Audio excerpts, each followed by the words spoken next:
I'm Dr. Michael Nusbaum. I'm Dr. Daria Klachko, Totten. And welcome to Health Health Talks. Talks. So today I think we're going to talk a little bit about men's hormone replacement. We've certainly discussed women. Yes, we do. And I have a lot of patients who come in who are struggling with their weight. And it turns out that not only is their metabolism slow, Yep. but their testosterone levels are slow. So what happens to our testosterone levels as we age? So unfortunately, as we get older, our testosterone levels start to drop off steadily. One of the things that we notice is a decrease in basal metabolic rate. Your metabolism slows down. Horrible. You start putting on weight, usually in the midline. It becomes harder to put on muscle mass, and libido tends to drop off as well. Now, I've seen patients with low testosterone as young as 35, and I've seen patients that are much older who have had low testosterone levels. So it really is important to check if you're starting to struggle to figure out what is going on with your testosterone levels. Now, there are a number of articles that are out there regarding obesity and the fat actually producing estrogen, which suppresses testosterone production.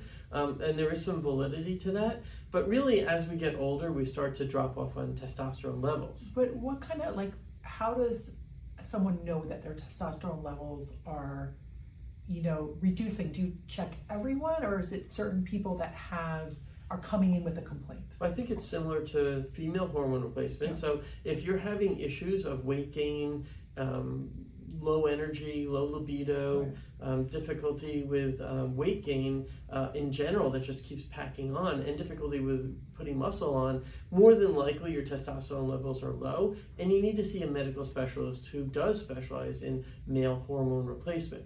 So it starts off with a blood test to see what your testosterone levels are, but also check not only actual total testosterone levels, but free testosterone levels, estrogen levels, and sex hormone binding globulin.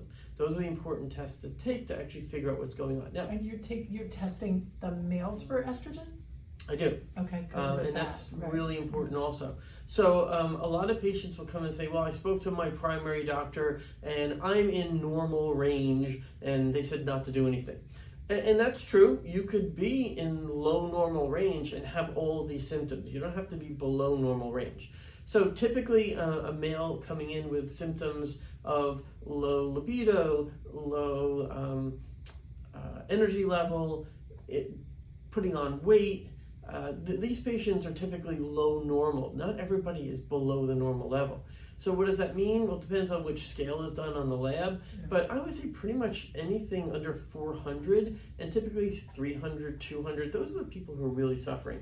If you're under 200 in testosterone levels, that's really, really low, and it's not surprising that you're struggling with it. So our goal is to do bioidentical hormone replacement, and it's not just ours, but I mean, doctors who actually specialize in male hormone replacement, is to get it into normal range. So this is not like the back of the gym stuff where you're shooting up testosterone and you're all steroided out. That's not good. No, this is to try and get hormone replacement to the fact that you are back to where you should be in a normal range, and that's a high normal range. So I would like to see my patients 600 to 900. Okay. That's kind of my goal. Yeah. There are other doctors who are fine with lower, and that's okay. How is that administered? So good question. There are different ways to do it. The best way to start off with, for sure, is to do an injectable, intramuscular, usually in the gluteus or the thigh. So you need to get that hormone, which is an oil-based hormone, into the muscle to get absorbed slowly. Now, the injections are really good to start off with, so you can figure out bioavailability. You can also do creams, although I recommend if you have any children at home, especially young children, you avoid any of the creams because they can get on the children and we don't want to have them or unless you're really, really effects. careful of where you place it. Absolutely. Yeah. But the other important thing is to, while you're on hormone replacement, is to actually check to see what your levels are going forward. So it isn't this kind of thing. 100%. Yeah. Typically what we do is we will start off with starting you on a dose that I think is appropriate for you based on where your hormone level started off at. So it's individualized. Correct. And then a month later, we see how you responded to that.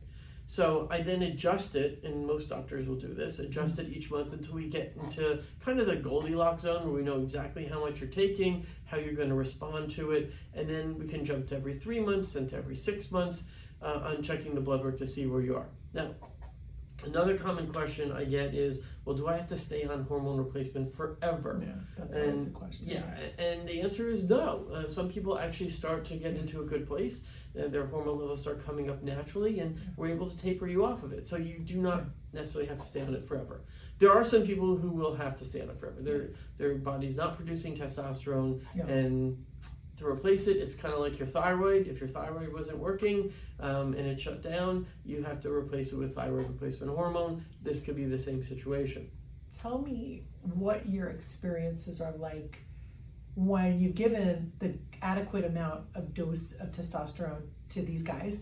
Like, what are their, what do they say? Like, what do they say that how they feel? So I would say a lot of patients in the beginning will maybe say, I don't feel a lot, but it also depends on where they started off. Yeah. So if you're starting off, 400 plus, you probably aren't going to feel a whole lot in the beginning, but if you're below 200, you're going to feel an immediate response, an immediate difference. And that's increased energy level, increased libido, increased ability to put muscle mass on, speeding your metabolism up. So these are all effects that you will get, but most patients, it takes a little bit of time until we get them into a normal range, high normal range, until they start feeling the effects of the testosterone. But most of them do. Most of them feel better. Oh, absolutely. And I would say if you're not feeling the effects of hormone replacement, then stop. If it's not helping you, then there's no reason to continue to do it. You also have to be very cognizant of the estrogen levels. So there is a cascade where the testosterone can break down into estrogen, and this is one of the problems with guys who are doing it in the back of the gym and getting testosterone, which is probably horse testosterone. I don't think it's even human testosterone. But so the levels aren't being checked. They're super normal. They're really, really high. A lot of that testosterone is breaking down into estrogen, and it's causing gynecomastia, man boobs. But it could also cause other problems. So when you're under the supervision of a physician who specializes in hormone replacement therapy, they will be checking your estrogen levels and giving you an estrogen blocker. So you don't get too much or too little. We want it back in normal range too. So anastrozole is a common medication, Arimidex. Those are the medications used to block the estrogen and bring it down. So you do need to have that checked. So you do want to be monitored.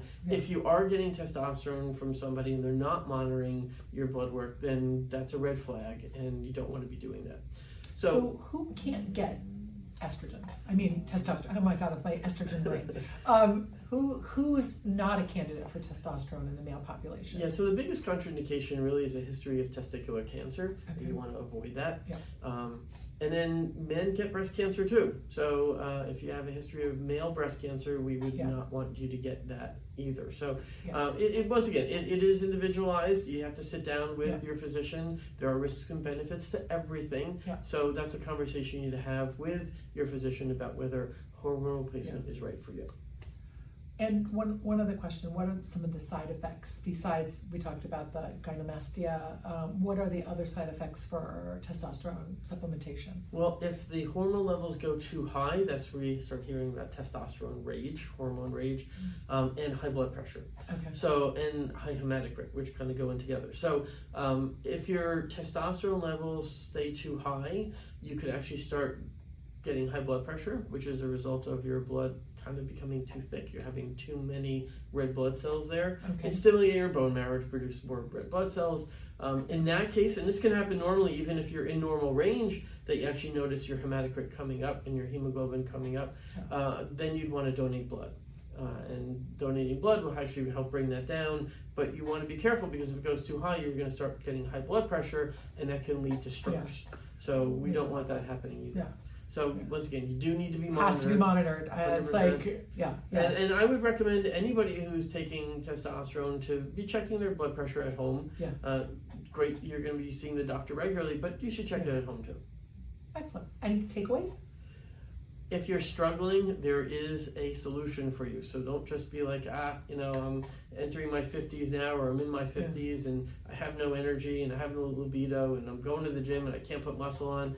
Testosterone replacement can be right for you. It is healthy, it is safe, it can be effective, but it needs to be done the right way with a medical specialist. Absolutely. Very good. I learned a lot. Well, thank you very much. I'm Dr. Michael Nusbaum. Dr. Daria Klachko Totten. And thanks for joining us at HealthTalks. HealthTalks.